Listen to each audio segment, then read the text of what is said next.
Bonjour à tous, je suis Miguel de Caillou TV et vous regardez un nouvel épisode de Caillou News, votre émission d'actualité hebdomadaire du monde de l'escalade. Et cette semaine, pas de news compétition, mais on va quand même avoir de quoi faire, ne vous inquiétez pas.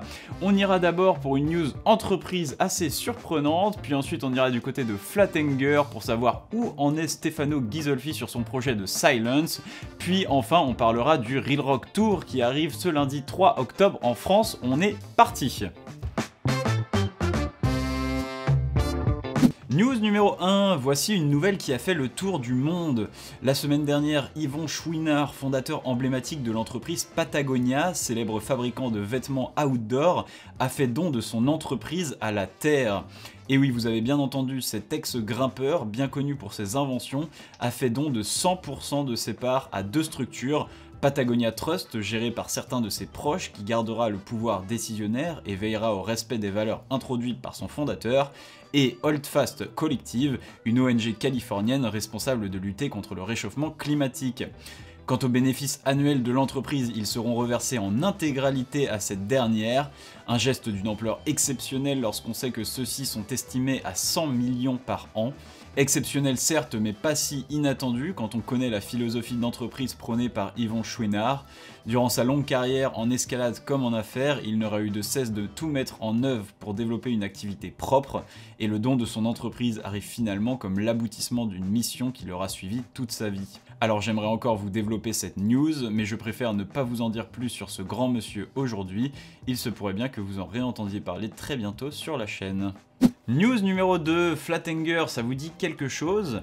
Mais si, vous savez, ce petit site en Norvège qui abrite Silence, la première voie côté 9C au monde et dont on a parlé à peu près 12 fois dans l'émission. Et bien parmi ces quelques fois, pas plus tard qu'il y a 3 semaines, je vous informais de la présence de l'italien Stefano Ghisolfi, venu justement se frotter à cette fameuse voie. L'italien ne disposait que d'1 mois pour s'essayer au projet, et durant ces 4 semaines, il aura d'ailleurs sorti 4 vidéos plus une FAQ pour que l'on puisse suivre son voyage. Pour les visionner en intégralité, vous trouverez le lien de sa chaîne dans la description. D'ailleurs, je vous y encourage fortement puisque ces vidéos sont d'une qualité irréprochable et vraiment très fun. Ceci étant, un résumé est parfois tout aussi agréable et c'est pour ça que je vous en parle. Au terme de ce mois, vous ne serez pas surpris d'apprendre que Stefano n'a pas réussi à enchaîner la voie. Rien de bien grave cependant, et le contraire aurait été un véritable exploit. Rappelons qu'Adamondra, le premier et seul ascensionniste à ce jour, aura dû enchaîner 7 séjours sur 2 ans pour en venir à bout. Mais notre ami Stefano n'est pourtant pas en reste, et au bout d'un tout petit mois, il annonce déjà avoir réussi à enchaîner tous les mouvements, dont le fameux premier crux de la voie, un mouvement en 8C blocs à lui tout seul. Et en parlant de ce premier crux, eh bien petit événement, l'italien a trouvé une nouvelle bêta pour le passer. Il avoue au passage avoir trouvé ce crux plus facile que ses attentes, mais pourtant plus dur que le 8C bloc proposé par Adamondra, alors qu'au contraire, le deuxième bloc proposé 8B vaudrait pour lui un petit peu moins. Une différence qui peut aussi s'expliquer par un détail, les chaussons.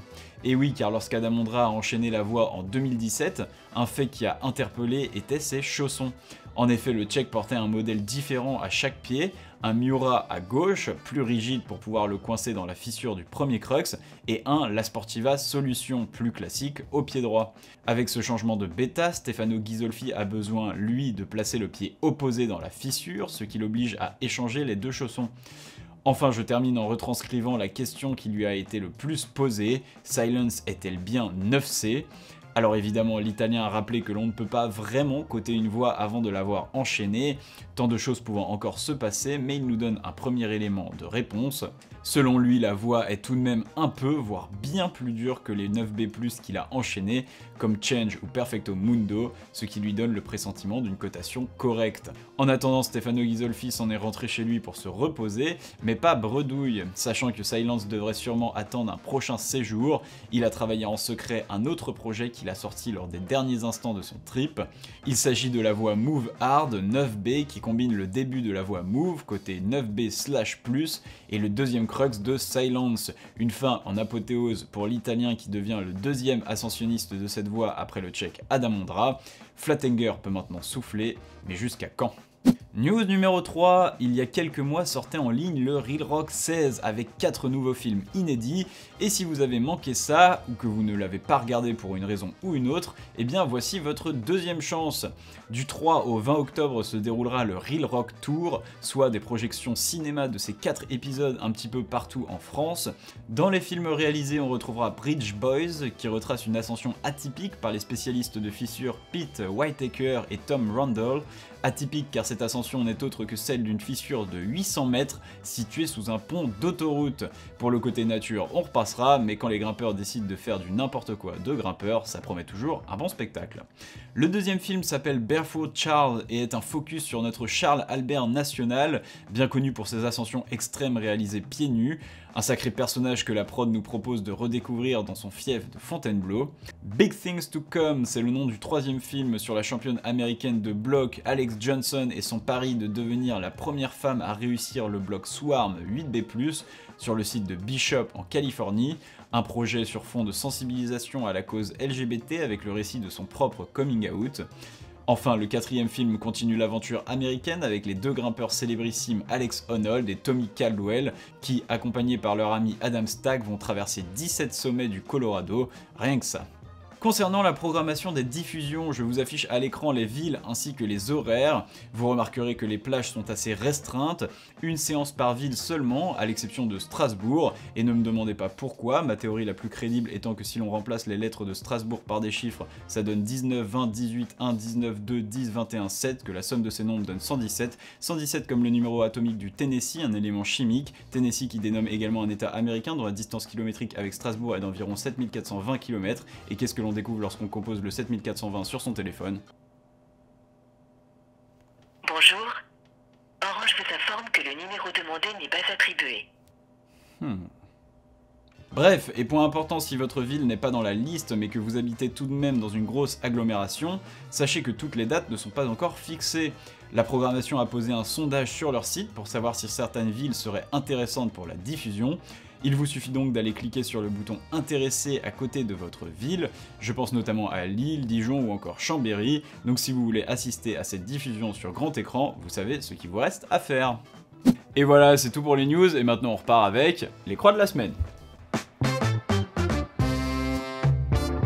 Et on commence sur le site de Magic Wood en Suisse, qui en aura vu passer du beau monde cet été. Alors qu'il venait d'arriver sur le site, Nico Pellerson, spécialiste de bloc français, s'est immédiatement attelé à la tâche en s'essayant à la force tranquille, un joli passage côté tout de même 8C. Et le français aura fait vite puisqu'il ne lui aura fallu qu'une journée pour vaincre ce pan de cailloux qu'il décrit comme dans son style. Il a ensuite pu s'occuper de blocs plus faciles dans le 8ème degré comme le mythique Practice of the Wild en 8B+, rien que ça. Et on continue avec un grimpeur que vous connaissez maintenant plutôt bien, l'américain Sean Raboutou. Après l'annonce de son enchaînement du nouveau 9A bloc Alpha, nous sommes toujours dans l'attente de l'annonce de Megatron, qui devrait lui aussi venir remplir les rangs du 9ème degré. Mais comme d'habitude, l'américain fait durer le suspense, et en attendant, il nous crédite d'une haute ascension extrême. Et là aussi, la croix ne date pas d'hier, mais Sean Raboutou nous offre enfin la vidéo de l'enchaînement d'Insomniac 8C+, bloc ouvert par Drew Ruana en juillet dernier sur le site de Lincoln Lake. Ici encore, on ne peut qu'admirer ce qui pourrait être actuellement le meilleur bloqueur du monde, dans une trentaine de mouvements sous un toit totalement à l'horizontale, dans un chaos de bloc. Encore un monument pour le bloqueur américain, en attendant encore plus, on l'espère. Et on retourne du côté de Rockland en Afrique du Sud sur un bloc que l'on a évoqué plusieurs fois cette année. Stefano Carnati a enchaîné le fameux Monkey Wedding 8C lors de son dernier jour de voyage. Un bloc, rappelons-le, ouvert par Fred Nicole qui aurait pu être le premier 8C au monde s'il n'avait pas été sous-coté à l'époque, tandis que le bloc Dreamtime, côté 8C 2 ans plus tôt, avait lui été surcoté. Malgré cela, le bloc reste un classique d'Afrique du Sud et Stefano aura dû s'employer mentalement pour le faire tomber, ne pensant pas pouvoir y arriver sur seulement 2 sessions. Au bout du compte, c'est pourtant bien son deuxième 8C bloc réalisé par l'Italien. Et voilà, cet épisode de Caillou News est terminé pour aujourd'hui, j'espère qu'il vous aura plu. Comme d'habitude, moi je vous invite à liker la vidéo, à vous abonner à la chaîne si ce n'est pas déjà fait et à laisser un commentaire pour nous soutenir. Je vous invite aussi à me suivre sur mon compte Instagram @caillouescalade. J'y poste du contenu communautaire assez régulier, des mèmes, des petits facts sur l'escalade et encore plein d'autres choses. Voilà, et moi je vous dis à la prochaine, tchuss!